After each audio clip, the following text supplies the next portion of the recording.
If there's any advice I have for people starting photography, it would be to shoot manual exposure. In a world of cameras that are being designed with 52,000 zone metering and all this kind of stuff, spot metering and everything, while those may have certain uses for certain people, as a professional, traditionally as well as an application, there's nothing like shooting manual. And the reason I shoot manual is for consistency. Ambient light is the light that falls on the subject. It's the light that is basically surrounding a subject in the environment. Now you can either create ambient light through artificial lighting, through studio strobes, or you can just use the natural light that you have, or you can mix the two and get a balance. But basically the most common one is for event photography especially, is for natural light. And natural light we need to shoot in manual because of the fact that the camera cannot read, as you'll see here, I have an exposure. The camera can actually not read the ambient light. It only reads reflected light. So as you'll see here, I have a lock button right here, right there. Now, what the lock button on the Nikon allows me to do is lock the exposure. Now, the reason why I do this, in certain situations that I'm shooting in, the exposure doesn't change. But to change exposure, like so, I turn these dials here and here, aperture and shutter. When I'm shooting, sometimes I'll put the camera down and I'll accidentally bump it, or I'll just rub it against my clothes, like so, and the exposure will change, but I pull the camera back up and I don't know.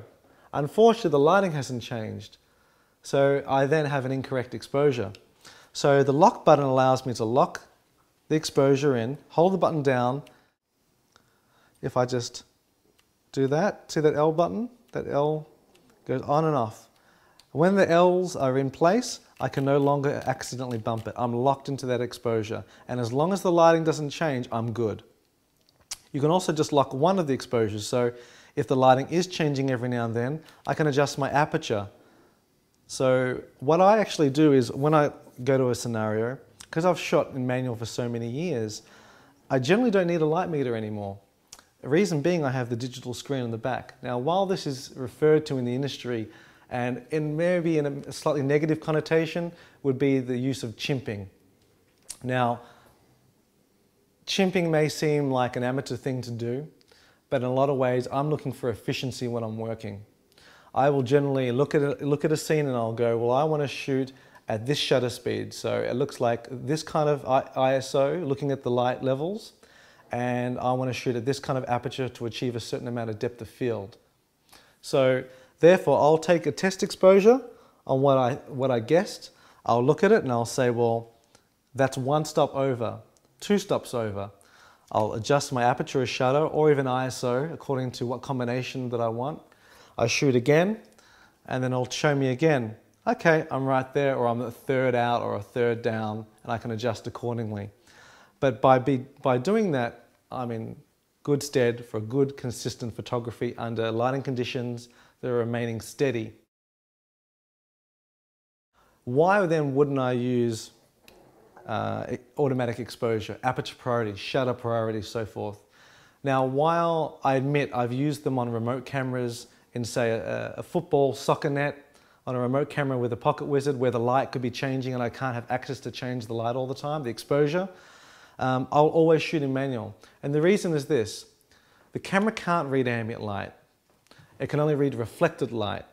So if I'm shooting in a room like so, the light level is consistent all the way around, but there are different colors reflecting different amounts of light back to the camera, and that's what the camera is reading. So if I'm shooting someone with a black t-shirt, and then I come here and I shoot someone with a white t-shirt, whether I'm on an auto flash or auto exposure or a combination of the two, the exposure between the two could actually differ. While the camera is meant to be able to cater to those differences in reflectance, they're not always accurate. And for me, I need them to be accurate.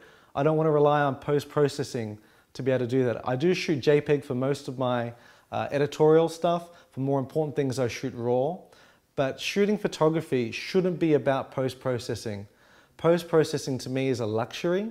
It is not something that it should be abused or basically even relied on. A good photographer will always get the images right out of camera every time and as consistently as possible. And that's imperative to my kind of work.